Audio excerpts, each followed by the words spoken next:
Hey, GLP-1 plus sides community. Before we jump into the podcast, please take the time to leave us a 5-star review on whatever audio platform you're listening to the podcast on.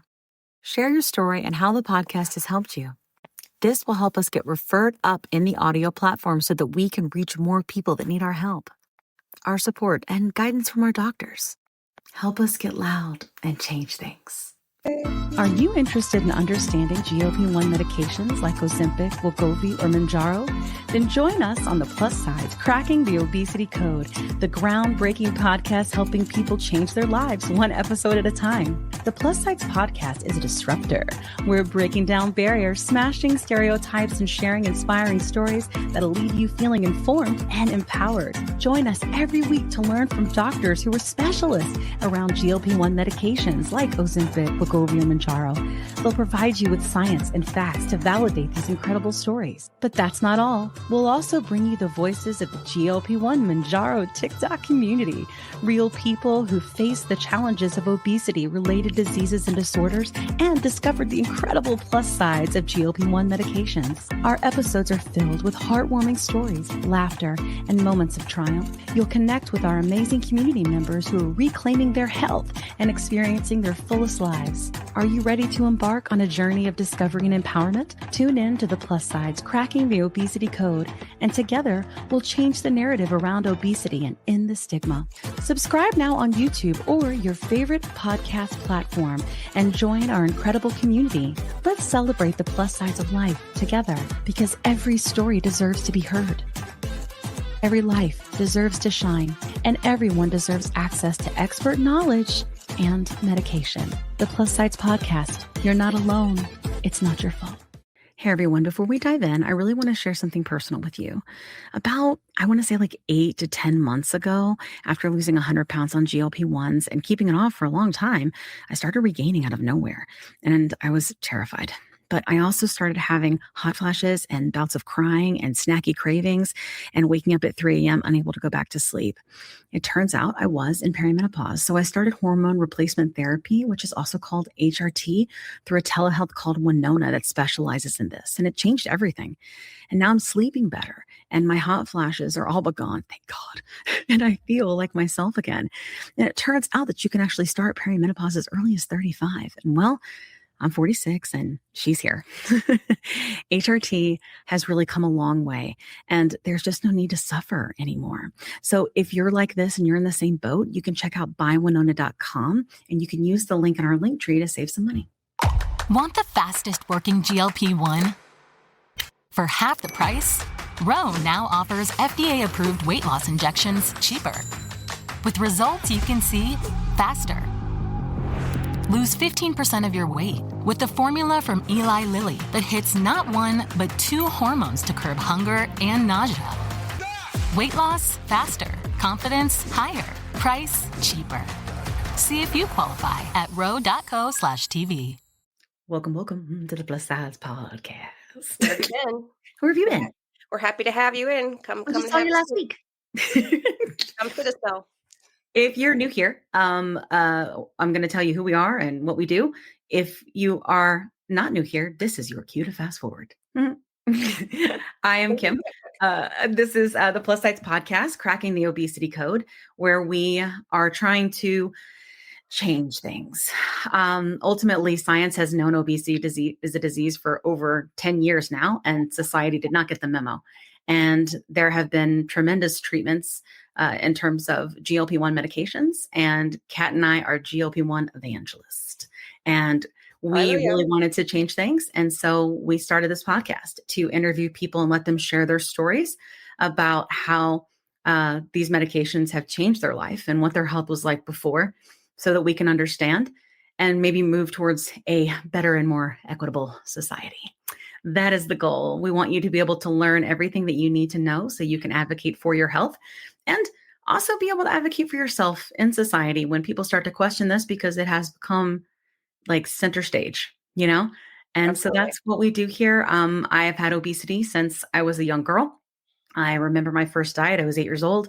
I was standing over a rice cake in the kitchen, drizzling chocolate sauce over it to try to have something that would taste good to my brain to stay within my points so that I could go to bed and go to sleep. And I have been trying to control the size of my body ever since. And luckily, I have gotten to an incredible place of health since starting on a GLP-1 medication. I've lost 110 pounds. I'm going through perimenopause now, so that's a new adventure. And we're going to have lots of content about that and interviewing some doctors about that too. But definitely this podcast has become, a health podcast, a wellness podcast, focused on what it's like to live with a chronic disease, because we do want you to be the best and healthiest you can be. And that may not be what they say from a BMI perspective, right? There are lots of things that equal health. And so that's what we cover here. Done with my spiel. Kat, who are you? What you doing? Really fast. Yeah. Hey, I'm Kat. I lost 70 pounds. I have lost it all on Mounjaro, the Mounjaros. I've always struggled with obesity. I would say probably as far as I remember, all of my life. Binge eating, crash dieting, eating disorders, all that good stuff. Carried that into adulthood. I am a plus size fitty. I'm still in a plus sized body.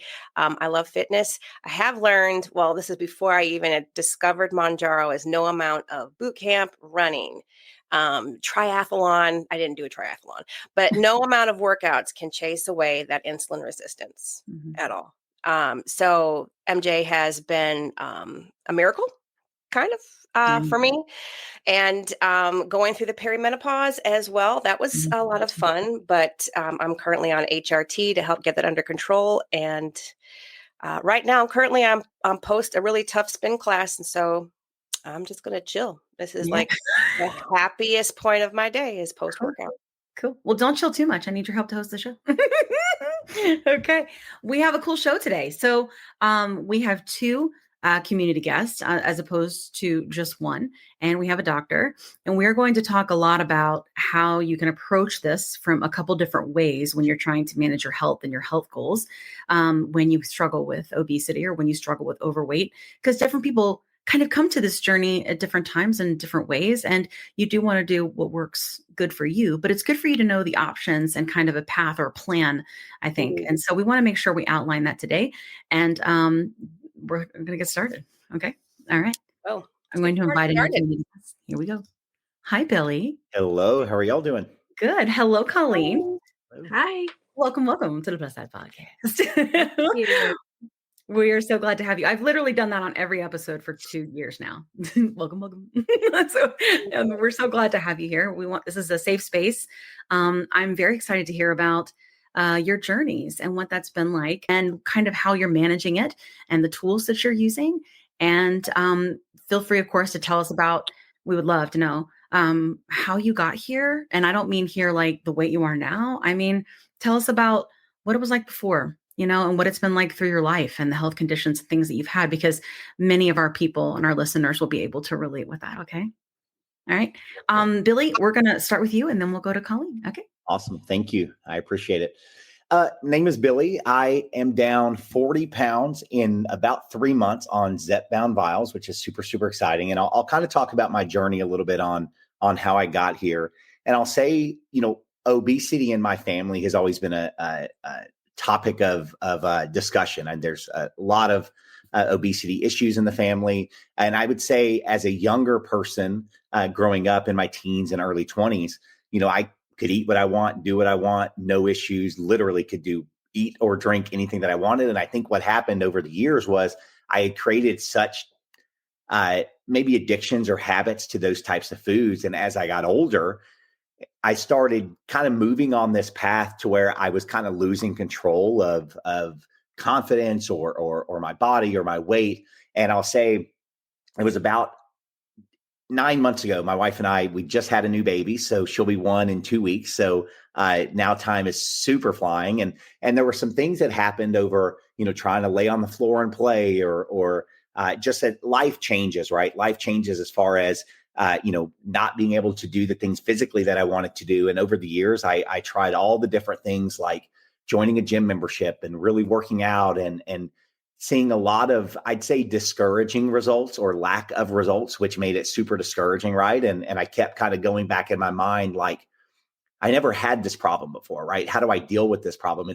I wouldn't say newer, but over the, in my 30s, it's a lot harder to do or eat or, drink the things that you wanted to do. So started investigating some ideas, and the wife was super supportive in that, and, found Row and had a really great experience there. And I'll say within just a week or so was starting to see results, which again helped me with my confidence, helped me with feeling like I could really go do these things, and really exciting to see the results. And I'm a big advocate for the confidence that it has brought me to really go on this journey with other people and talk about the journey. I think is really, really important. I think, weight, especially in men or kind of not middle age, but younger middle-aged men, I guess, is kind of something you don't talk about. It's just eat better and just work out more. It's kind of the things people always told me. Right. And we know that everybody's body's different. Everybody's, the way their body responds to certain things is just different for people. So excited to talk about the journey here, and can excitedly say that I'm approaching what I would call maintenance mode, I think, which is exciting. So the cravings are gone for all the Dr. Peppers or the Dairy Queen Blizzards or the things that we all have enjoyed, having over the years. So excited to sit and share my story a little bit more as we go. So thanks for having me. Fantastic. Billy, do you okay if I ask you a couple questions? Please, yeah. Okay, great. So a lot of people that come on the show kind of talk about how they didn't know they had food noise until it turned off. Is that something you've experienced on GLP-1s? Oh yeah, big time, right? I think, there's cravings. I would say that's the word I like to use, at least at home, is all the things I thought I needed, right? All the things that I thought I had to have, or I work remotely. So I'm on, calls all day. I sit kind of, at a desk, more 8-10 hours a day. So being more stationary, I think, kind of makes you think, right? And I think the biggest change has been the craving for the sugars or the syrups and all those things that I felt like were there have almost been completely switched with always being thirsty for water now, which is such a crazy thing to say. I was always I hate water. I don't want to drink water. I don't need water. I'll, get my water in my sweet tea or whatever, right? The stories that I always have, but the cravings have, I think, shifted, right? So the food dependencies on the fried foods or the salty things, I just don't want them anymore. I don't like them. I don't feel like I need them. And lastly, I'll say the amount of those things that I can even eat when I try to eat them has just changed, right? So it's like maybe it's a mental shift in some way. I'm sure there's medical reasons that have happened as well, but drinking a lot more water, which is not something you'd ever see me do a lot of it at work. I probably cringed when I would drink bottles of water before, but now it's kind of my go-to thing now. So. That's awesome. And then in terms of like how you chose which GLP to start with, like how did you make that decision? Yeah, sure. So I'll be totally transparent here. Had no idea, right, to start. And I went with what I thought the insurance was going to cover to begin with. Come to find out they weren't going to cover anything. So I went with what I felt like and went through pre-authorizations and back and forth, and got to a point to where at the time it was like, well, let me pay for it, right? Let me just pay for whatever I think is more affordable for me right now and just see how it works, right? If that doesn't work, I'll start with the lower dose. I'll start with different, kind of different price points. And luckily for me, my job has a kind of a wellness benefit. So they reimburse a little bit. So although it's not insurance, I'm still getting reimbursed some there. So it was more what I felt was cost effective. And I'm sure we'll talk about this more later, so I don't want to get into too many details, but even the costs that I'm spending now are being saved so much because I'm not needing to go get DoorDash, 3 times a week, so there's really some financial gains from it as well. But yeah, it was, what did I think the insurance was going to cover? What did it end up not covering? Then what could I actually afford to try out? And then when I saw the results, it was, well, that's worth it. Let's try it again and try it again. And again, I'm only about a little over 3 months in. So I've had a few months of it and seen some great results so far. That's awesome. Have you done like any kind of baseline blood work or something to see like if your health's improved in different areas? I have not yet. I've got that coming up, so that's on the path. As we get into summer, and as I am, worried about my summer bod a little bit more now. But I got to look good at the pool or look better at the pool rather. Maybe not look good yet, but not yet. But that's something that I would definitely consider doing for sure. As you get closer to maintenance, do you feel like that you might go on a maintenance dose of the medicine, or are you planning to get off of it? Yeah, I'm going to do a maintenance dose, right? I haven't seen, again, I've been on a weekly dose for the last last, I guess I'm on 12 weeks now. I think my shots tonight. So my wife, when she was pregnant, she had gestational diabetes. So I got to give her the shot, or I had to give her the shot every night in her last trimester.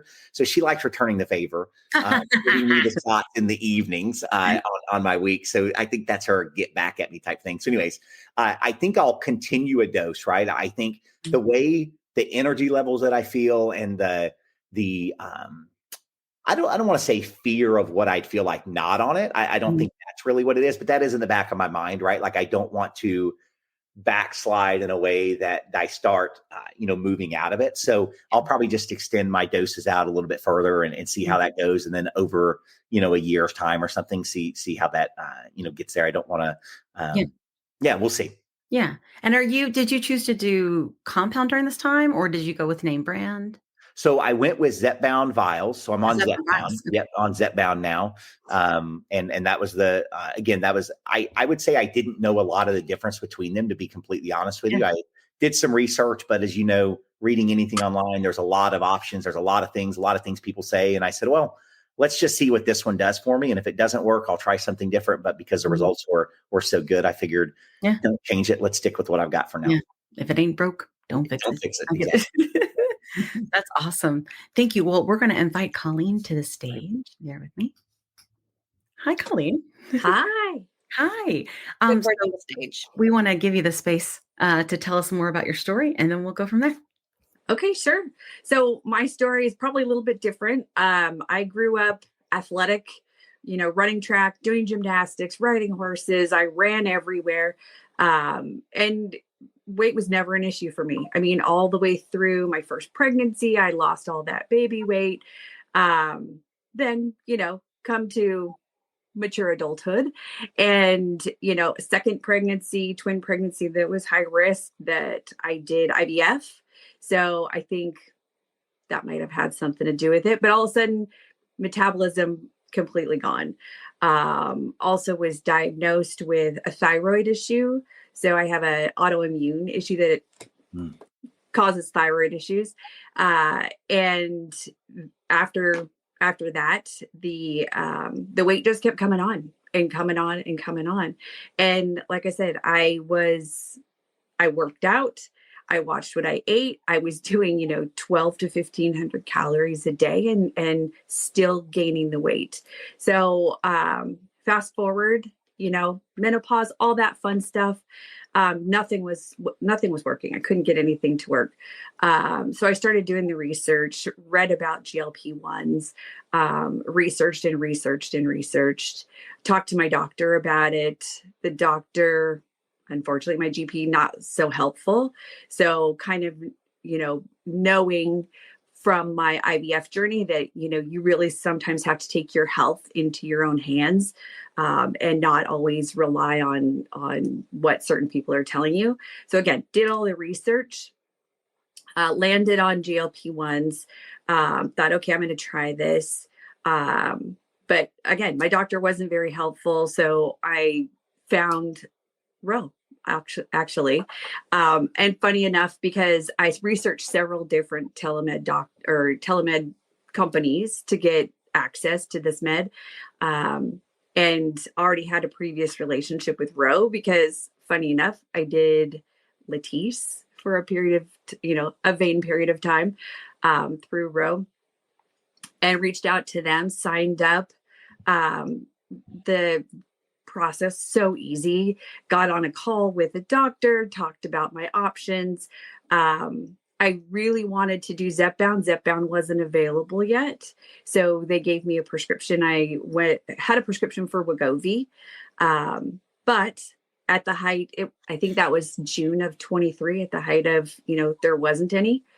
I waited 6 months trying to get a prescription filled, and then watching the feeds, and Ro comes out and says, oh, we've got Zepbound becoming available. And I was right on my messages to my provider and saying, okay, can we switch? And so we did. And that was in December of 23. I had Ro took care of my PAs, got my insurance information all taken care of. I didn't have to jump through any hoops. And I think I took my first shot the end of December 28th, I believe, to be exact. It I was anxious and excited all at the same time. I have to say the food noise issue, again, I didn't think I had food noise. I didn't realize that glass of wine I was having in the evening was actually a craving. And until it turned off, like you said, till it turned off. First month in, I think I lost 7 pounds, and I have been on it for about 16 months now, and down 70 pounds. 70 is a good sweet spot. We're all gasping. Kat's been down 72. Oh my gosh. Yeah. That's crazy. I mean, not crazy, like, but crazy good, Yeah, that's awesome. And you guys have both lost fast, Well, I feel like it was fast at first, and then it was slow and steady. It was about a pound and a half a week. And yeah. That's interesting. I'm wondering, so like when you were going through something like Kat and I are going through perimenopause, and I struggled with fertility because of PCOS and being obese and all of that too. And I had 2 miscarriages before I got pregnant with my son. And I often say, like, I wish that like I had known about this medicine in 2012, because I would probably have more children. So I think there's a lot of people that we hope to be touching who are thinking about building their family, hopefully in their 30s and early, who know that if you struggle with PCOS, or you struggle with these different things, or maybe, fertility is an issue, this could possibly help. And I hope we have more science to back that up over time. But I'm wondering for you, like when you were struggling with, when you did IVF, like I think that's like a big thing. And many, many, many people in our community have had to do IVF. Do you feel like your body changed a lot when you did that in terms of like how it stored weight? Oh, 100%. I mean, we were really fortunate with our IVF journey, and ended up with a beautiful set of twin daughters out of that. Great. But yeah, I think that after that pregnancy, the weight never fully came off like it did with my son. The weight never fully came off. And then slowly over time, I think that, anytime that you're using hormones to adjust how your body is naturally balanced to get to that end result, that it can't help but mess with it. Yeah, for sure. I think it's interesting. We have so many people come from different walks of life, right? That people never struggled with their weight. And then people who are like Kat and I have struggled forever, I think it's very cool to hear like about when people come in and I think like when you were younger, like you probably didn't even think about it. Like think about people that were like overweight, or you being overweight, or what you ate, or anything like that. Because Kat and I often say we ate like everybody else, but our friends, when they ate McDonald's and all the things, you know what I mean? But like ultimately for us, like we still would gain, or we would still not lose, and no matter, and we were both very active growing up. And it's just so crazy, like the difference, I feel like that I always want people to understand that. I'm curious to your thoughts on that. Cause like, if you think about it, like everybody has a friend that can eat like a trash panda and never gain a pound, right? And never gain a pound. But then you get to go there with a certain time in your life where you've always been this way. And like, why can't people understand the exact opposite can also be true, So, I mean, obviously with Ro, I'm sure, and it's nice to, I think, be a part of it and see other people going on their journeys, which is really cool. But thank you. Before we move on, because I do want to invite in Dr. Steve to talk more. Is there anything else that you wanted to share with us? Oh, I mean, I would just agree with you. It was a culture shock for me to go from being that trash panda, eating like a trash panda, to really eating healthy and watching everything, and still it wasn't moving the needle for me. Yeah. I think that doctors for a long time, and again, maybe because we didn't know, right? Many doctors that have been on the show who are obesity specialists now have said, hey, listen, we had like one class and that class, don't let them get there. The class was, don't let them get there. And then when you talk to them, you need to tell them to diet and exercise, because they're going to end up with heart disease, they're going to end up with diabetes, and they're going to die. Like that, like all of them have been like that. That was the not culture, but like that was sort of the system, right? And so, so I think we have a lot of people that have a little mistrust, and I think that's why a lot of them go to social and TikTok and all those things before they talk to their doctor, because there's not a lot of trust there, because we've sort of been given this prescription of eat less, move more, and that is what equals weight loss. And if it doesn't work for you, then there's something wrong with you, right? Like you're clearly not telling me the truth. You definitely are overeating. You're definitely not moving. And so I think because of that, it changes. And I do find we've met some people on this journey who are like you, who when that shift happened, you were like, wait a second, something's going on here. You know what I mean? And I think that, and we'll get into this with Dr. Steve, but it's because weight regulation comes down to the brain. So let's invite him in and we can talk about it. Okay. All right. Welcome. Here we go. Here comes Dr. Steve. Hello. How are you? I'm doing so well. Thank you so much for having me here. Absolutely. We're glad to have you. Dr. Steve, I'm going to tell you our classic question that we always ask everybody, which is tell us a little bit about who you are and how you help people.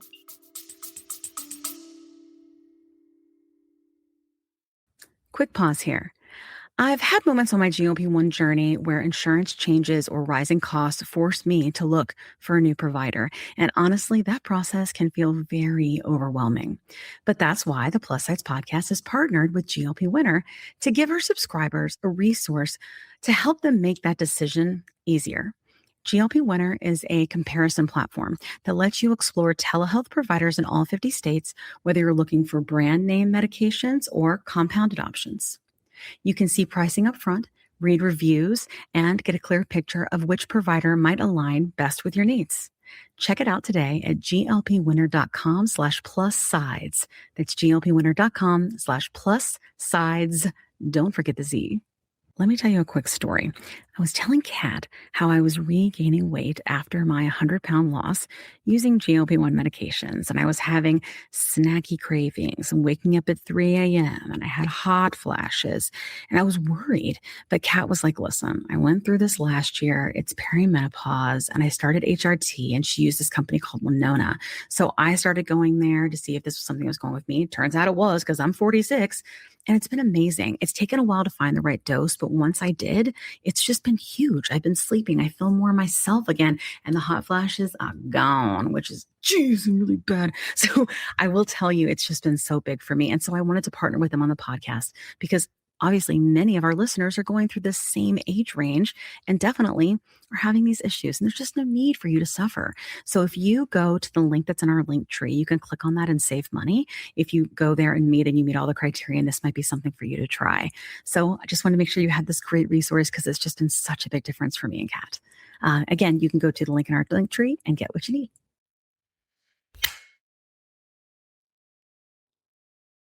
"20 seconds a week to lose 20% of your weight in a year with diet and exercise. That's the power of GLP-1s through Ro. Ro helps find the medication that's right for you, based on cost, availability, and your weight loss goals. Losing weight with GLP-1s is possible through Ro.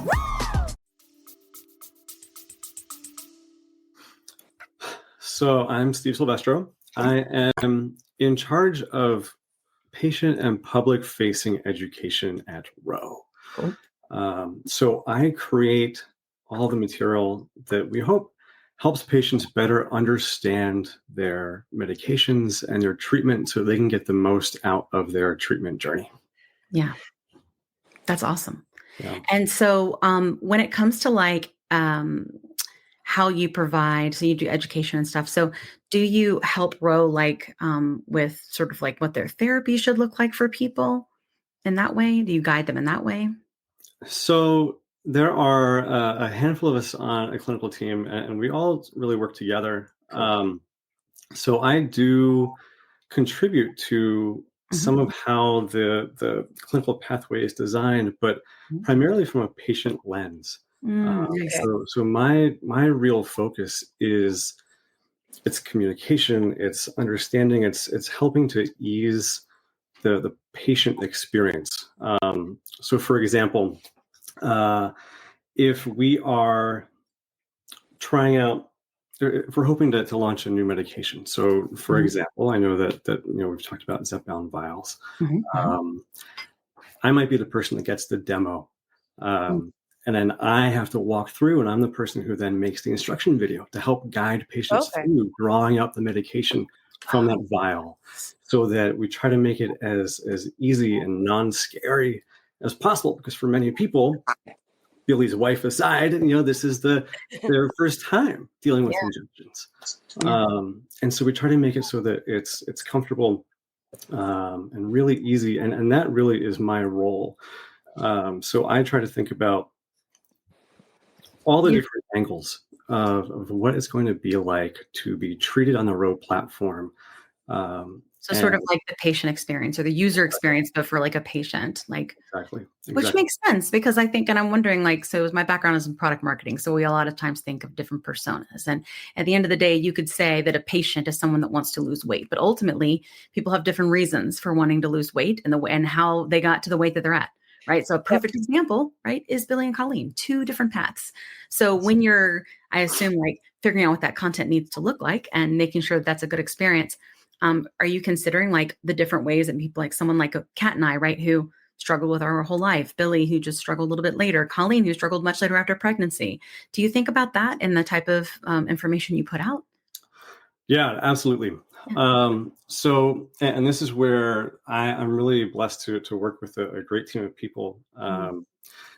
Alice is somebody whose name people may recognize if they have taken part and seen our content on social media or on Reddit and elsewhere, because she does a really great job of monitoring what people are talking about and what people are asking about and having a hard time with, what their motivations are, and bringing that to us so that we can then make sure that we incorporate that into the patient experience online. And this really is something that we do and we focus on right from the start. So the most important thing for a clinician to do is to listen. Yeah. So step 1 is to make sure you ask the right questions. And you give people an opportunity to share the information that matters the most. So when patients come to Ro, they fill out a dynamic online visit with a whole host of questions. We ask about medical history in a whole bunch of different ways. We ask about motivations. We ask about why it is that they are hoping to work with us and work with providers who use our platform, what their motivations are. And then at follow-up visits and all throughout the journey, similar types of online visits and questions are part of that journey. And the key factor there is that we have a team of clinicians who are heavily involved in creating those tools to help providers make the best and the most personalized treatment choices. Those clinicians use their years of experience working with patients and treating patients to come up with the best questions to ask so that we can give the most personalized care possible. As part of that platform, also, those same clinicians use their clinical insight to decide how to flag the most important responses that patients give us and flag them to providers so that then the providers who use the platform can most easily see that information and decide which factors might influence the type of medication that's selected, whether it's something that stands out in somebody's medical history, their own experience with their weight in the past, their own goals. So actually, I'll share a story. We have one Ro member who is a pilot. And when he joined Ro, he shared that sleep apnea was something that he was dealing with. And he was really worried about the pressure that was putting on his heart. He was also worried that he wasn't going to be able to pass some of the rigorous physical exams that the FAA requires pilots to pass. And he also didn't want to have to deal with lugging around a CPAP every time he flew for his job. So in addition to treating obesity, Zepbound is FDA approved to treat sleep apnea in people who have obesity. And that's because in order to have a high chance of fighting sleep apnea caused by excess weight, you need to lose about 10% or more of your body weight. And with Zepbound, up to 90% of people taking it will lose 10% or more. So it's a really great choice for somebody who has obesity and has sleep apnea. So when this member joined Ro, his provider was able to listen to those goals and decide that Zepbound was the best choice for him. Now he's lost over 50 pounds and he no longer has sleep apnea. So really, ultimately, part of like what I do and what a lot of the team does is really try to make sure that we give folks the opportunity to share their goals, and then create a platform so that our providers can really hear those goals and respond to them as effectively as possible. Yeah, that's awesome. I mean, I think that's really important for, medication selection. Like, again, like to be able to hopefully be able to get, your insurance to approve it. I think as we move closer, or as these, pharmaceutical companies have scaled, right, to be able to attempt to meet demand better, more and more people are going to need to try to get this approved through insurance, or have at least a path, right, to semi-affordable, which I think is one thing that's been good with the Zepbound Vials, right, is getting it to a close enough to what people were paying with compound Tirzepatide, and knowing they're getting brand and all of that. And I think that's important, and I'm very glad that workaround, and I say workaround because what we've sort of found is that there's so many people that can't leverage the coupon, right? Because they don't have insurance or they have Medicare, but they couldn't pay $1,000 a month, So I think it's really great that we've at least gotten there, to have something. And of course we want more options, and we want it to be less expensive, but knowing that Ro, I think, has a team, right, that really tries to get things approved through insurance is really great. I would say not a lot of telehealths do that. They really don't. So I think it's cool that you guys do, I have a question about Ro as well. You mentioned your clinical staff to create the varying questions for your patients.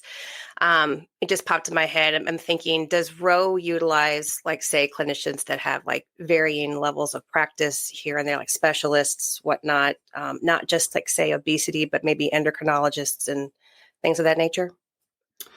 Yeah. So there are a wide range of clinicians who are part of the Ro team, who help to build out the platform and help to ensure that we ask the right questions. We make the offerings as malleable and as tailorable as possible, and really help people fix what they're coming to us to achieve. But then there's also the wide panel of providers who use the Ro platform to treat patients. And those providers often have many different backgrounds, and they will also, based on their own experience, incorporate that into their treatment of patients and really work together. They often speak together and sort of consult each other, so that when you are being treated by a provider who uses the Ro platform, in a sense, you're kind of being treated by somebody who has access to providers of a wide range of backgrounds and can learn from each other and really take all that experience and knowledge to then drill it down to what's going to work best for you as an individual. It's pretty cool. Yeah, very, very cool. Very cool. And very unique, really. Very unique. Yeah, very unique. Yep. Yeah. All right. So I got another question too. Sure. Fire away. Colleen mentioned IVF and all the hormones that were at play, which can complicate weight loss. From a clinical perspective, how do thyroid disorders impact weight management, and how does Zepbound or other GLP-1 treatments help patients like Colleen? Yeah, I'm going to bet that Colleen's experience is something that probably resonates with a lot of people, because especially women. Hypothyroidism is so common. About 1 in 20 people have hypothyroidism. So if you think of a kindergarten class, 1 out of all those kids will someday have hypothyroidism. But women are 10 times more likely to develop it. And that risk actually increases as you age. So that 1 out of every 8 women will experience thyroid disease at some point in their lifetime. So it's super common. So how does it impact weight? All right, in middle school, in high school, we learned that the mitochondria is the powerhouse of the cell, right? That's the phrase that everybody learns. And it's kind of funny that we all learn that same phrase. So I tend to think of the thyroid as like the steam engine of the body. If it burns too hot, your heart races, you sweat, you can't tolerate heat, your metabolism goes haywire, and you can't hang on to weight. That's hyperthyroidism. But if it burns too cool, that's hypothyroidism. And one of the big consequences of that is that your metabolism slows down and you gain weight. So with hypothyroidism, whenever you try to lose weight, you're now fighting against two big barriers. You've got all the hormones and factors that are involved in obesity and want to keep you at your set point and don't want you to go any lower, and if anything, only go higher. And you're battling against low thyroid hormone that's keeping your metabolism slowed down. So the first thing that you'll want to do is of course, work with an endocrinologist and try to get those thyroid levels where they're supposed to be. But then GLP-1s can really play a role and help in a lot of ways if you are also having a hard time losing weight because of your thyroid. The first is going to be the same way that it's going to help people without thyroid disease. So reducing hunger, reducing craving is helping, slow down gut motility. But GLP-1s will also help with fat metabolism. So hypothyroidism is linked to increased fat storage and having a hard time using fat for energy. And GLP-1s help the body burn fat by essentially using it for fuel. GLP-1s help out with insulin management. Hypothyroidism can often lead to insulin resistance, and GLP-1s help improve your body's sensitivity to insulin. If you go back to the powerhouse, mitochondria and cells don't work as efficiently in people who have hypothyroidism. And there are some studies that suggest that GLP-1s can actually improve mitochondrial function. So that might help increase the amount of energy that your cells have and have an impact on fatigue. And then the big one is inflammation. Hypothyroidism is often associated with an increase in low-grade inflammation, and that can really do a number on metabolism and play a role in weight gain. And we're starting to really find out that GLP-1s have anti-inflammatory effects, which can help fight against that. So there are a lot of ways that GLP-1s help if you have hypothyroidism. It's really pretty cool. One thing that I probably should say, just for anyone listening, to keep in mind is that if you do have hypothyroidism and you're on medication, if you start a GLP-1 and your weight starts to decrease, your body might absorb your thyroid medication differently. And so this is one area where we really recommend that you keep in touch with the providers prescribing your thyroid medication to see whether that dose needs to be adjusted over time. Yeah, that's a very good point. Now it made me think about it because mine is actually elevated. My doctor does make me come in every 6 months to check. Okay, that's good information to keep in mind. Yeah, so, always get it checked. We have had people on we've been doing this for almost 2 years now. 2 years next month, crazy.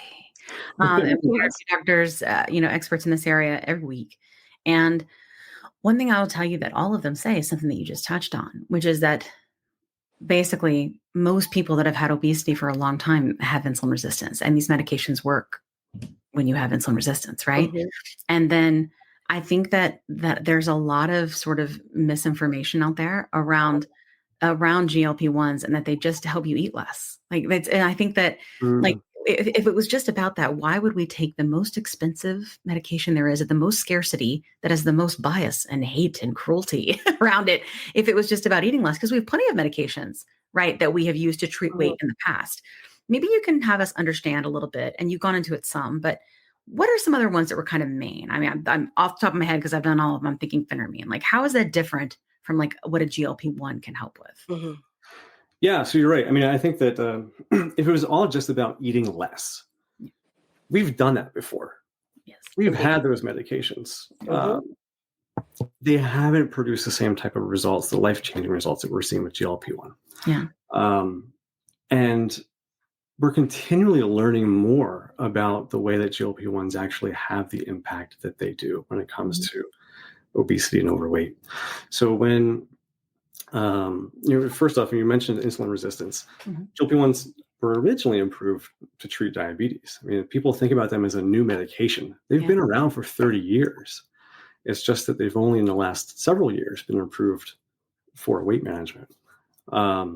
So when we first started to really look at this in terms of body weight, we really focused initially on the role in the gut And we talked a lot about how GLP-1 slow down how quickly your stomach empties, which makes you feel full faster and longer. And we also know that GLP-1 affects the brain. But for a while, we really thought that the slowdown in the stomach and the slowdown how quickly it empties was the main way that it was helping with managing weight. But now the tide's starting to really shift. And we're starting to recognize that the real impact of GLP-1s on body weight is through their effect on the brain. We know that they act on areas of the brain that are in charge of satiety. So they keep you feeling full faster and longer. Mm-hmm. We know they act on areas of the brain in charge of cravings. So they cut down on food noise. We also know, and I think Billy touched on this actually, we see all the time that people say that they're making healthier choices as when they're on a GLP-1. And that's not something that is advertised as a clinical benefit, but it's something that we observe all the time. And it may partly be due to the fact that we're starting to see research showing that GLP-1s act on areas of the brain that are in charge of stress, our internal reward system, addiction. They're being studied to be used potentially for different types of addiction down the road. So the reality is that it's all these factors together that result in the effects that a person experiences when they're taking medication. Yeah. I actually think that probably in the not too distant future, I bet we're going to start to see research on how the changes in appetite and the food choices that are made when taking a GLP-1 have an impact on the gut flora, all the gut bacteria. Oh, I'm so curious. Oh, yeah.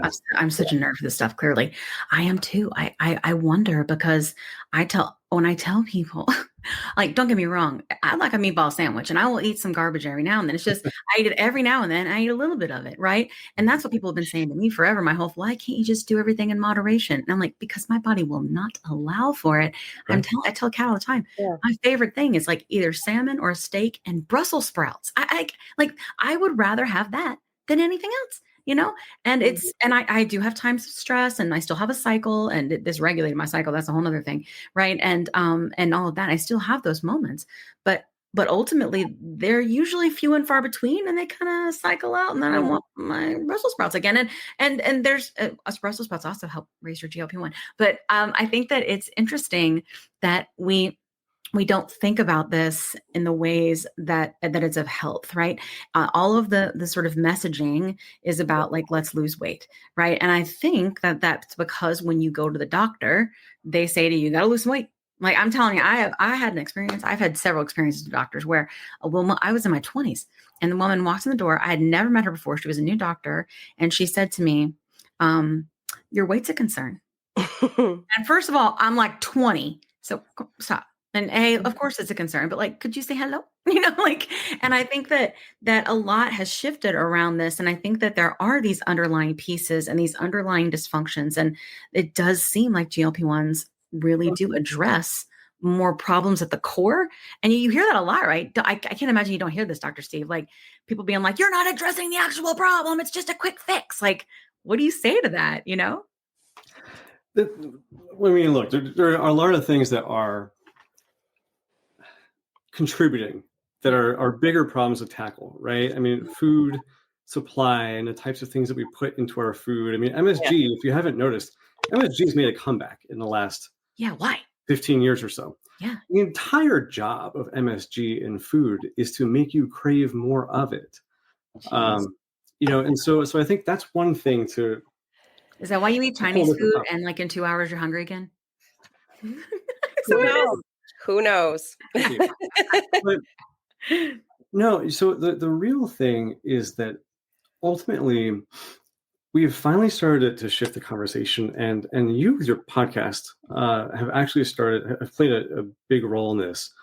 We've moved the conversation inch by inch away from this is a failing of willpower. Why can't you just choose to do X, Y, and Z? Mm-hmm. And finally to this is a disease. How you got here doesn't matter. Medical conditions, medications, all kinds of things can have brought you to a point where you're now struggling with obesity or overweight. Obesity and overweight, that's a disease. Mm-hmm. We know that we are essentially built to hang on to weight once we have it. You know, that the simplest way to think about it is that if we are cave people, our bodies are built to fight against starvation. So when we go through long periods as a cave person, there's not a whole lot of food around. Our body is built to maintain the weight that we have and not just lose it.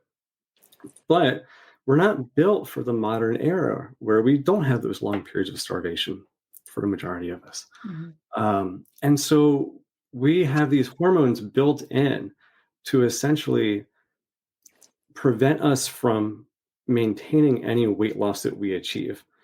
So that's why a lot of times you have, try some fad diet, you try something for 30 days and you lose some weight, and then it comes back because your body says, hey, wait a minute, you've lost some weight. We're not supposed to be here. Your set point was way back up there. Yeah. Here's this slew of hormones to make you hungry again. Yeah. And that's not your fault.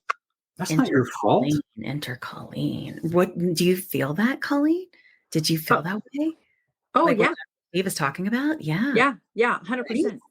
Yeah. Because that's what happened with you, right? Like, I mean, right. And then things change and your hormone changed and there's nothing you can do about it. Right. Mm-hmm. Yeah. But Dr. Steve, there are people, right, that, and I recently one night was dead scrolling, danger, and came across Skinny Talk. And Skinny Talk is a group. I want to have them on the show. You don't want any parts of this. I'm challenging all this stuff. But Skinny Talk are people who maybe were struggling with like 20 or 30 pounds, or it could be 8 pounds, and they sort of like, it's sort of like Jillian Michaels style, but like not as toxic, but it's very much like you just need to eat less, your backside's big, like all of these different kind of things. And many people there consider that motivating. They dig that vibe. Yeah. You know what I mean? And so I think that there's a lot of people though that can lose weight and they can keep it off. So there's reasons for that, right? Like certain people that may have been obese for quite a while. Like, is it a timing thing? Because we do talk a lot about BMI, right? And some doctors have been like, BMI is garbage, but it's all we kind of have, right? And then other people are talking about kind of the new ways to measure obesity and overweight. Maybe could you explain that, kind of the differences a little bit here? Because some people will say like, if you just eat less, you are going to lose weight. And there are some people where that works. So there's a reason why people think that, right? Sure. So I think that we look for easy explanations of things. The easiest way to explain weight gain and weight loss is to say it's calories in and calories out. That's all it is, right? It's just math. Do the math and you should be fine. But that's not the case for most people. So there are a whole host of things at play. Kat, you talked about menopause, right? Yep. During menopause, your hormones change. You decrease in estrogen. Your body shifts where it stores fat, from the thighs and the hips to the abdomen. Your metabolism slows down. And so now it's not just a matter of changing the number of calories that you eat. It's a matter of dealing with these shifts that are happening inside your body. And the same with, let's say, you mentioned PCOS or IVF. You're now, the balance of hormones in your body is different from, say, my body. And it might be really easy for one person to lose weight just by making a simple change. And for others, we're all unique. And the whether it's the hormones, genes that will impact how your body responds to blood glucose, how much leptin or ghrelin or other hormones you have, and how those receptors work inside your body, that's going to differ among different people. And all those things factor in to be a whole lot more than just calories in and calories out. Can you explain a little bit about ghrelin and leptin so we can, sometimes I think that people have an easier time advocating for their health if they can understand what's going on, right? So if maybe they can understand that, because I'm starting to see that kind of float around more lately. People are like, I don't get it. What is it? What's happening? Yeah, sure. So actually there are a whole handful of hormones that influence hunger and cravings and body weight Leptin and ghrelin are probably two that are talked about most commonly. I tend to use sort of personal mnemonics of ghrelin is like grr. It makes your stomach, makes you hungry. So when ghrelin is high, you're hungrier. Leptin is like lose. So when leptin is high, you're not as hungry. It's easier to think about losing weight. And these two hormones are in balance in your body, and they shift throughout the day, and they shift based on how you're eating and what you're doing. But what we find is that different people may have different sensitivities to those hormones. People's lifestyle may influence those hormones. So, for example, poor sleep or folks who work night shifts, we know tend to have higher ghrelin and lower leptin. And that's something where it like kind of feeds on itself then too, because let's say you have poor sleep and so you have higher ghrelin, you gain more weight. As you gain weight, perhaps now and over time you develop sleep apnea. Sleep apnea gives you worse sleep. You're not getting as much oxygen in your body and your brain overnight as you sleep. So now the sleep you do get isn't so great. And so ghrelin is high and you gain weight, and it cycles all along. But yeah, those are two of the more commonly discussed hormones out of a whole range that influence hunger, cravings, and body weight. Yeah, I think it's really interesting. And like people can definitely, I do think too, like I hear a lot of people being like, you have got to make lifestyle modifications, like when you're on these medications and stuff. And like hot take on this. And everybody's different, right? I kind of automatically did. Because I feel like the underlying and I've heard doctors say, not on this show because they know better, but I've heard doctors say or other people say, well, that's just because you lost weight, you had more confidence, you were feeling better, so you wanted to eat better. No, I've had that happen a bazillion times in my life. That's not what it was. Literally, the way I think and what I want to do has shifted. Like, and I think that we, like, and I've had lots of doctors talk about this, exercise and diet. And I know this is a hot take. I feel like every time I say this, something's going to eat me. But exercise and diet are not a prescription, right, to treat obesity, right? They are a prescription for your health, right? They help your joints. I would say overall, right? I say just overall health, like your joints and making them. And I would love to know like more details about that. And eating nutritious food. We just had a chef on the show to talk, that's on a GLP-1, to talk about like different ways for people, things they could eat and how they can optimize protein and fiber and all this stuff. Because if you eat less, you do want to optimize and make sure you're not malnourished, right? Because you do get to a point on these medications where you do stop losing, else we would wither away to nothing. And that's not what we want, right? we want to be, at a sustainable weight. But I think that I automatically just wanted to do those things. It really wasn't, and I did not diet culture this. Like I've done every other diet in my whole life, where I went and got my gym outfit, and I went and got because I had to be looking cute, and I went and got all the things I needed. And I still like gym outfits. Come on, I have so many gym outfits. I have an activewear addiction. She does look cute. And, but I didn't do any of that. And and I think it's because I was ignorant. Like I actually kind of went into this blind because of the timing, right?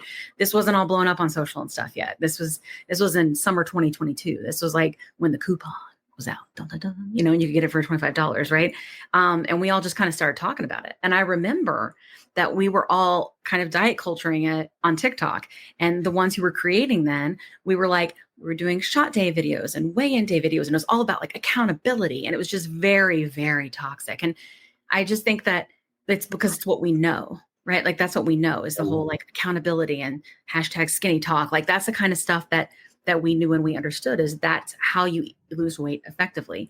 But then because we were all kind of doing it at the same time, we started having videos like, is it really quiet for you guys up here? Like, are you noticing that like your joints don't hurt. And I've never had this before. And are you noticing you don't want alcohol? Like we were having conversations on TikTok and like lives and making videos about it.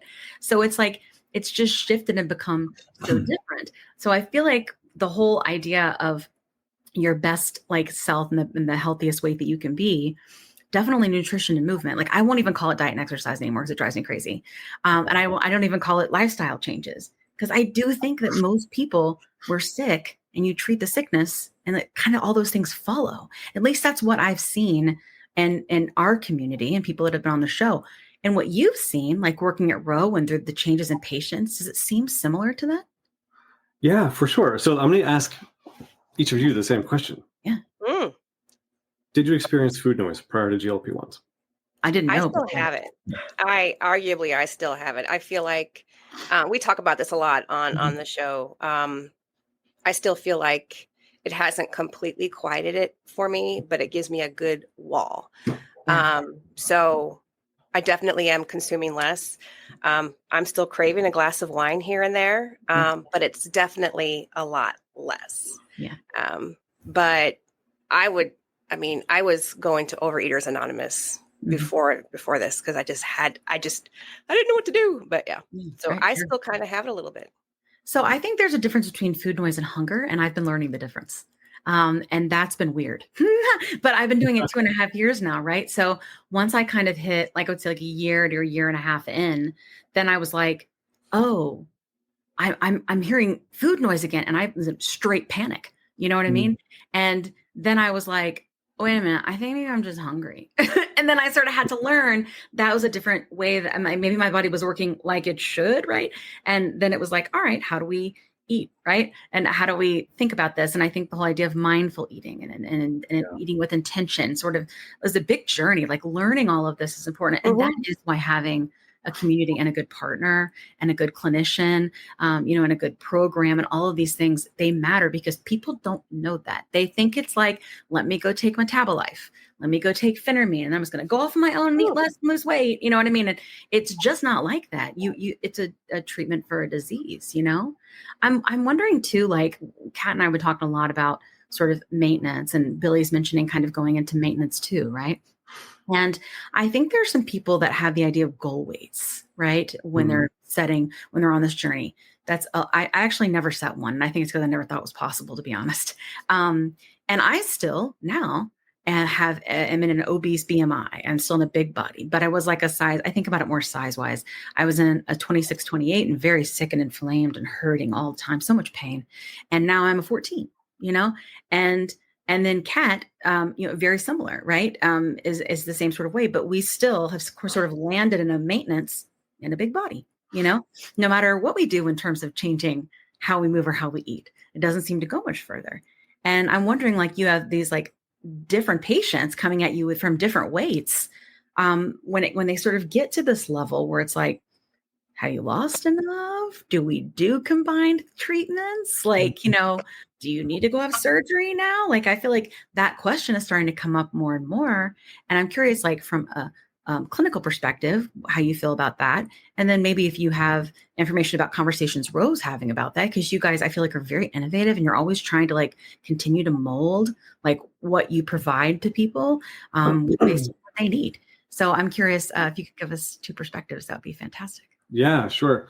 Real quick, just to tie up the last, the reason I asked about food noise is you think about, you mentioned making healthier choices and being able to do all these extra things that you weren't able to do before. And just think of how much you can now accomplish and how much freedom you have inside, because food noise is, even if it's not gone away entirely, like Kat, you're experiencing, if it's just quieter and you have that wall, so I think that's a big factor into I love the wall.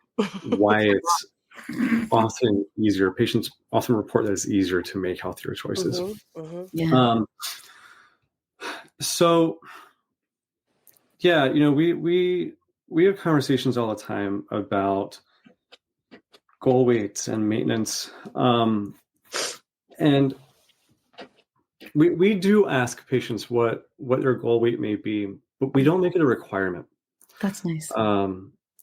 Because, and this was something we did discuss a good long time ago. is that not everyone needs to have a goal weight. We don't necessarily always even want to encourage the idea of a goal weight, especially if you're not coming to us with that idea in the first place.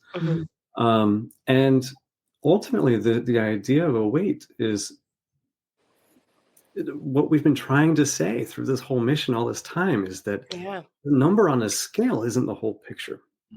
Totally.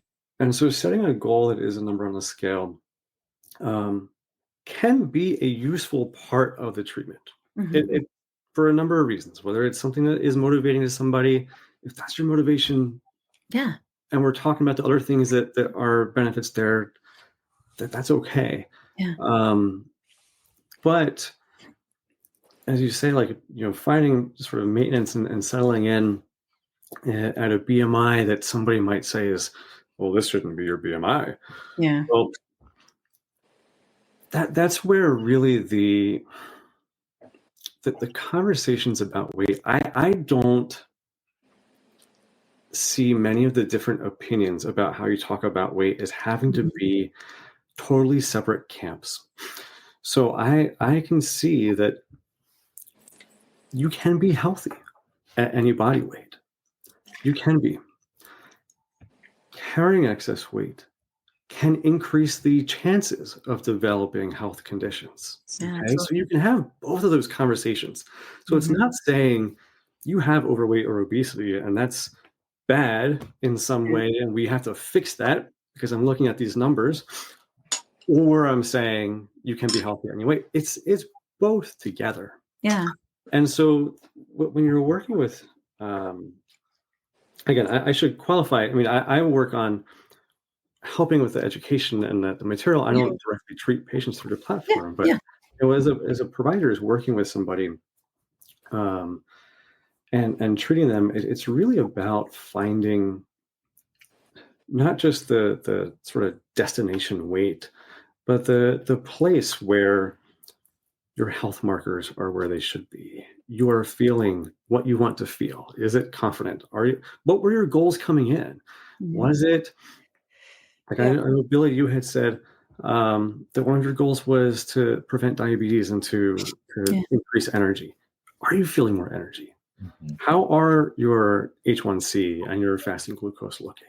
Are they looking great, but you might be at a goal weight or at a weight that is higher than what somebody might say is a goal weight. Maybe that's okay. That's okay.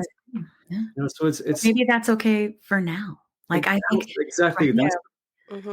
This is if we're going to talk about obesity as a disease, a chronic condition, we have to recognize that this is not a one and done, fix it thing. This is a fluid journey. Absolutely. Through your life. And so as is the body, right? Exactly. Yes, it's not indeed. bad. And what's working right now is working right now. And if it's not working later, we'll work on that when that comes. And so, And then there's more medicines, right? Like, no, is a great answer. But there's more medicines coming too, right? And we learn more and more. Like you're saying, we've got more studies and more indications, and we've got triple agonists and other people doing adding amylin and all these different things to see how it can affect. And I think it would be really interesting to see how possibly these things could take you a little bit further. But I do think that there are many people that we meet that are like, well, I've been on these stalls and I've had this and now I've been on the plateau, and is this it? And what am I doing more? Because I will tell you, as someone who struggled with obesity forever, what I've seen in my community for those who are similar to me is that they blame themselves.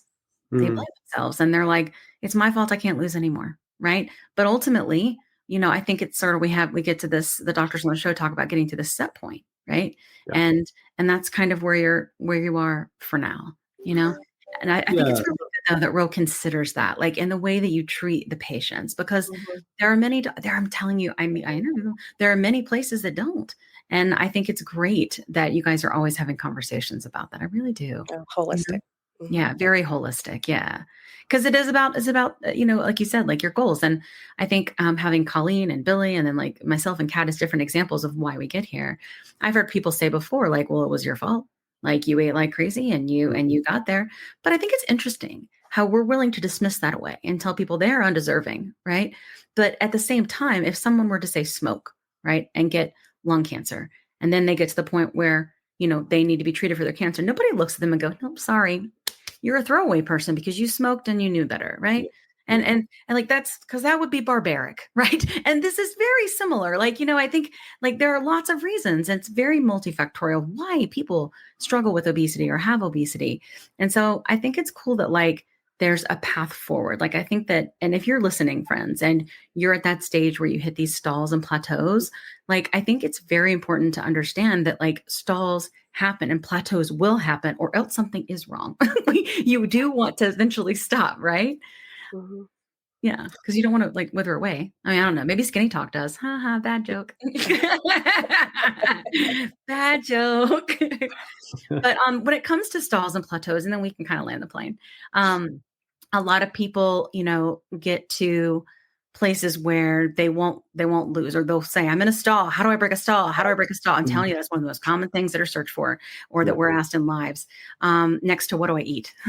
And when it comes to stalls, like what's going on within the body there? And is there really things you can do to break stalls, or is it time and treatment?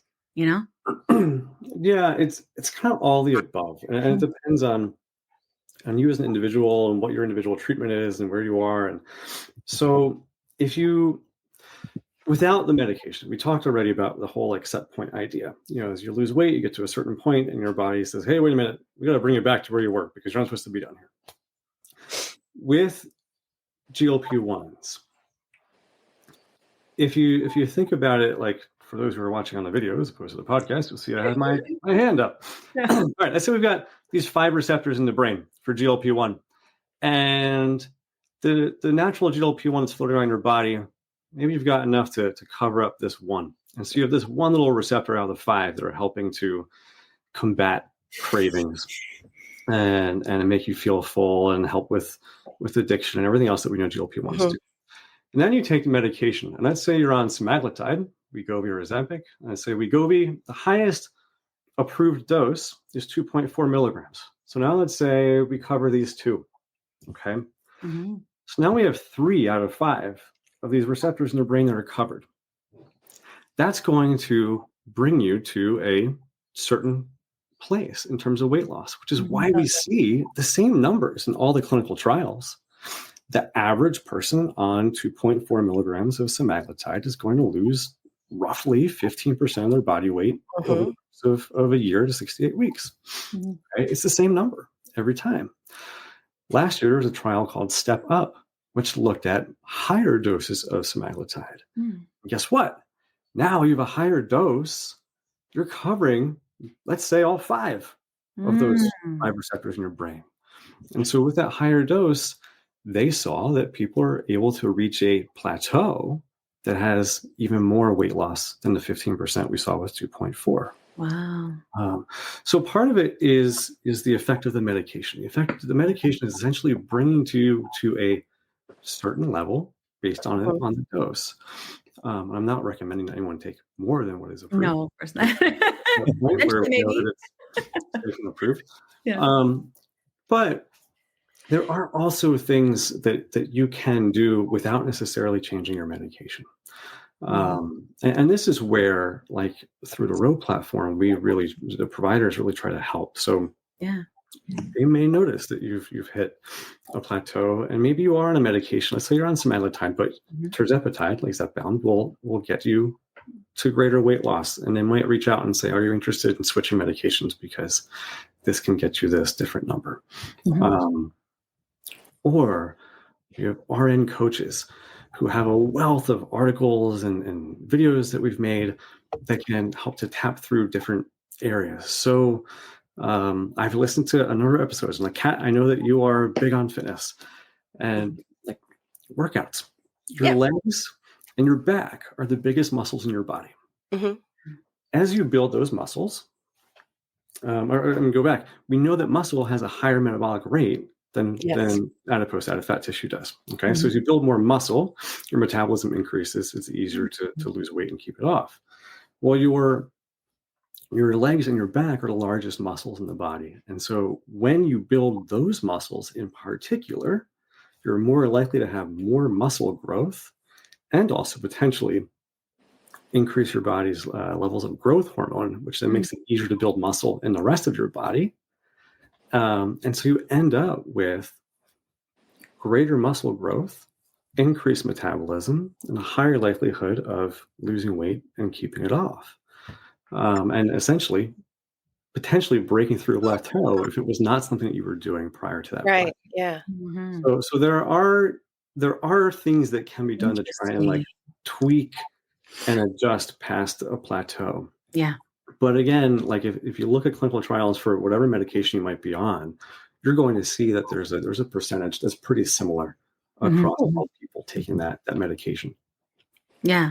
In terms of stalls, I've had a lot of doctors say, listen, it's got to be at least 4 weeks with no movement before you're in a stall. Do you agree with that?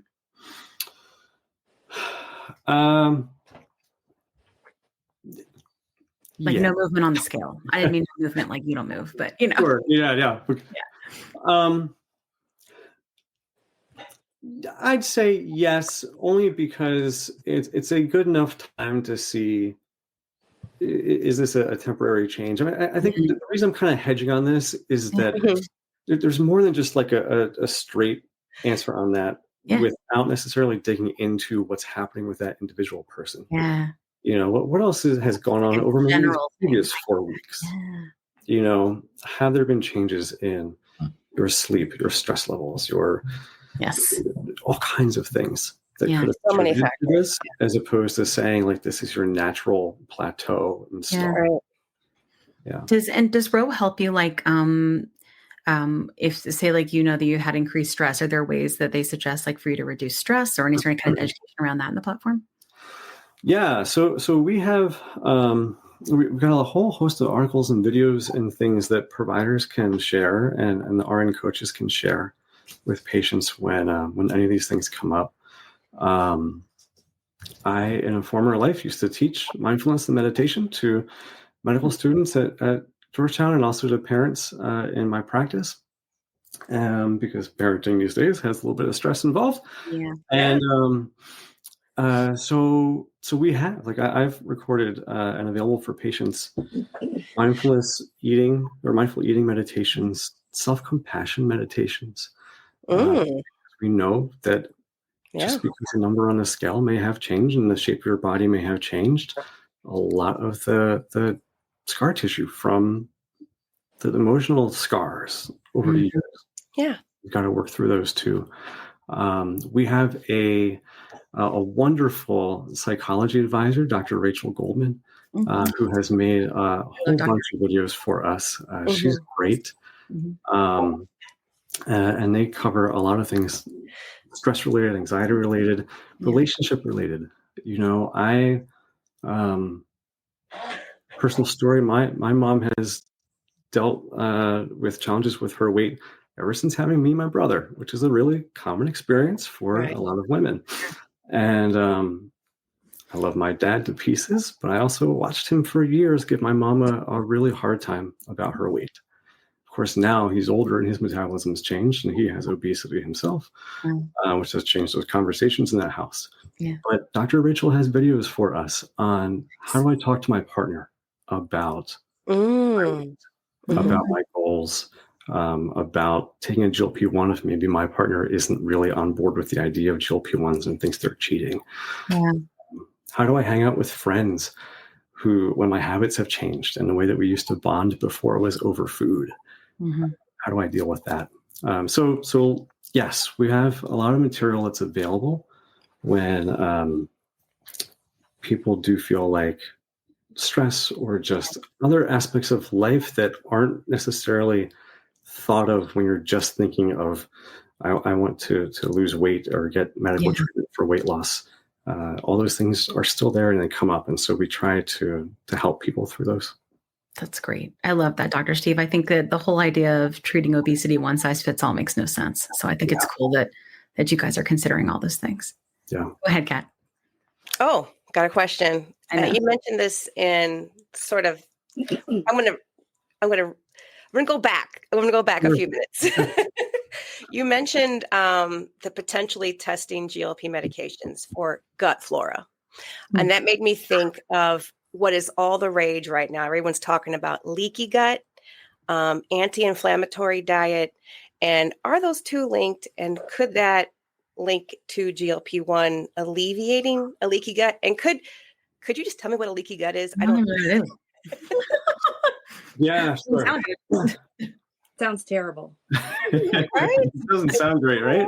It's all over the TikToks and the IGs and everything. Oh, really? I have not seen that. You're on Licky Gut Talk. Okay. So, all right. The lining of your gut has more surface area than your skin, than the rest of your body, by far. I forget the actual numbers. I have a friend who's a gut health specialist, and he has really fun ways to talk about all this stuff. Ooh, we should have him on.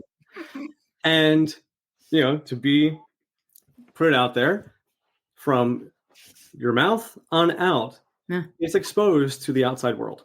Yeah. Okay. So we are chock full of organisms, bacteria and fungi, yeast, all throughout our GI tract, and they play a huge role in our body's immune system. They're actually the largest part of our body's immune system, because that tract is essentially constantly exposed to the outside world. And then you add to that we eat things from outside our body. And so those organisms are mostly there to help us. However, there are all kinds of bacteria and organisms can be there. And so we talk about some as good bacteria and bad bacteria. The bad ones sort of lead to more inflammation, more problems. The good ones have all kinds of benefits. We know they can actually help out with mental health. There are certain types of gut bacteria that we know people who have anxiety and depression have less of those bacteria. So it's a really, really interesting field. So pull up the hands again. Inside your intestine, you have these little finger-like projections in your small intestine. They're called villi. And you absorb nutrients and food all through there. And also, again, this is exposed to the outside world. And so other things can be absorbed through there. We have all these gut bacteria and organisms that line these villi, these little fingers inside the intestine. And the leaky gut theory, essentially, like to really simplify it, is that if you have those bacteria are in balance, so you have too many of the bad bacteria that lead to inflammation. When you have inflammation there, these little fingers are absorb things that are not supposed to absorb. And so what ends up happening then is you now have compounds and chemicals and such that your body's not meant to absorb at those levels. They can then get into your bloodstream, lead to inflammation elsewhere, or get to the brain and causes problems. I think what I'm really interested in seeing is that because we hear from so many people that when they're taking a GLP-1, they are often finding it easier to make healthier food choices. And I often hear more plants. And we know that all the good bacteria inside the gut, the food they eat is fiber from plants. So this friend of mine, who is a gut health specialist, talks about eating as many different types of plants as you can, because that will then deliver as many different types of plant-based fiber to these gut bacteria, which can then ensure that you are feeding as wide a range as possible to really strengthen up those little villi and the rest of the lining inside your gut and prevent against this idea of having a leaky gut. Yeah. Interesting. Fascinating. Yeah, it's really neat. It's really neat. Yeah. It's a whole gut really episode. GI doc, huh? Yeah. So, Colleen and Billy, I want to, before we finish up, if there are any questions that came up in this that you wanted to dig in deeper with Dr. Steve about? Is there anything curious? Where you're like, oh. I didn't know we got to ask questions. Yes. Well, if you think of something, if you feel something, the spirit moves you, Yeah, I think it's more of a comment than a question here. I think it's really great, and I'd used some of those and reviewed some of those kind of relational videos that are in a row. That was a big part of my journey, was how do I talk to it? How do I talk about it to Mhm, people? Right? I mhm. mean, Yeah. it's, hey, you're still kind of young. Why don't you just go to the YMCA, or why don't you just do these things? Right. And how to talk to the wife about it. And I work in a pretty high stress technology environment, and how to balance all of that with it. So Right. again, kudos to that team for having such great resources for us, because it's not all about take the shot and watch it happen. Right. No. We're people and have families and lives that we work around. So I would highly recommend checking those out for anybody that hasn't yet. So That's awesome. Yeah. Agreed. Yeah. I think that's great. I want to make sure people know. So, if you are on your GLP-1 journey now, especially when you're seeing this episode, maybe you are losing access, because of insurance, or maybe you're wanting to start, or maybe that, things have changed with availability of compound for you. I would really advise you guys before you start, bear with me on this. I'm going to be careful. Before you choose to go with an online provider to where it's just a shopping cart experience and that you don't have any care, you're not speaking with a clinician or Right. have access to a clinician to ask questions, or you can't get on the phone with someone or something like that. If you're just buying medicine and you're on your own and it's like a supplement situation, I would really ask you to consider options like Ro, where they can really care for your full health, because this is a long-term thing. It's not when I think quick fix, it's not, I don't mean quick fix like what we're thinking, like phentermine and stuff in the past. I mean that if you have obesity, you have a disease and you deserve and are worthy of care. And I want to make sure that Plus Size partners with, clinicians that feel that way, and people like Ro that feel that way and that have that kind of support for you. So if you're interested in that, you can use our link and go ro.co/plus sides. Don't forget the Z. Plus sides. Okay. Yes, And you indeed. can go and look at the program and look at what they offer. They have access where they can get you Zepbound now. It's like under $400 for up to 10 milligrams. It's very close to what people are paying for compound Tirzepatide. So please consider that before you go the other way, because there are other options and it's easy to panic. And I just want to make sure that there are solid, safe, good choices for you. So, and that's one of the reasons I wanted to have this episode. So thank you so much for your time, everybody. We really, really Thank you so appreciate it, much. and giving it a good insight into what this program is like so people can consider it. And other than that, we will say hasta la pasta to our people, and we will have all the links in the show notes for you so that you can follow Colleen and Billy. And thank you so much for your time, and we will see you next week. Thank you. Thank you. Thank you. So much for having us. Let me tell you a quick story. I was telling Kat how I was regaining weight after my 100-pound loss using GLP-1 medications, and I was having snacky cravings and waking up at 3 a.m. and I had hot flashes, and I was worried. But Kat was like, listen, I went through this last year. It's perimenopause, and I started HRT, and she used this company called Winona. So I started going there to see if this was something that was going with me. Turns out it was, because I'm 46. And it's been amazing. It's taken a while to find the right dose, but once I did, it's just been huge. I've been sleeping. I feel more myself again. And the hot flashes are gone, which is, really bad. So I will tell you, it's just been so big for me. And so I wanted to partner with them on the podcast, because obviously many of our listeners are going through this same age range and definitely are having these issues. And there's just no need for you to suffer. So if you go to the link that's in our link tree, you can click on that and save money. If you go there and you meet all the criteria, and this might be something for you to try. So I just want to make sure you have this great resource, because it's just been such a big difference for me and Kat. Again, you can go to the link in our link tree and get what you need. Today's episode is brought to you by Ro, a telehealth platform that's changing the game of GLP-1 access. What sets Ro apart? Ro understands the challenges of navigating insurance hurdles and the skyrocketing prices of GLP-1 medications. That's why they specialize in getting insurance approvals for GLP-1s. And if insurance is a barrier, they go a step further by prescribing brand name Zepbound Vials for prices close to those of compound GLP-1s. With Ro, you're not just getting a prescription, you're getting a partner in your journey that's helping you access affordable treatment and guiding you every step of the way. Whether it's insurance approvals or cost-effective alternatives, Ro is here to make sure that you get the medication you need.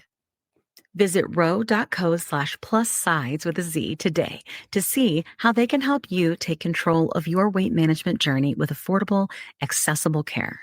That's ro.co/plus sides with a Z, making healthcare work for you. Check out the link in our show notes for more details. Are you interested in understanding GLP-1 medications like Ozempic, Wegovy, or Mounjaro? Then join us on the Plus Sides, Cracking the Obesity Code, the groundbreaking podcast helping people change their lives one episode at a time. The Plus Sides podcast is a disruptor. We're breaking down barriers, smashing stereotypes, and sharing inspiring stories that'll leave you feeling informed and empowered. Join us every week to learn from doctors who are specialists around GLP-1 medications like Ozempic, Wegovy, and Mounjaro. They'll provide you with science and facts to validate these incredible stories. But that's not all. We'll also bring you the voices of the GLP-1 Mounjaro TikTok community, real people who face the challenges of obesity-related diseases and disorders and discovered the incredible plus sides of GLP-1 medications. Our episodes are filled with heartwarming stories, laughter, and moments of triumph. You'll connect with our amazing community members who are reclaiming their health and experiencing their fullest lives. Are you ready to embark on a journey of discovery and empowerment? Tune in to the Plus Sides, Cracking the Obesity Code, and together we'll change the narrative around obesity and end the stigma.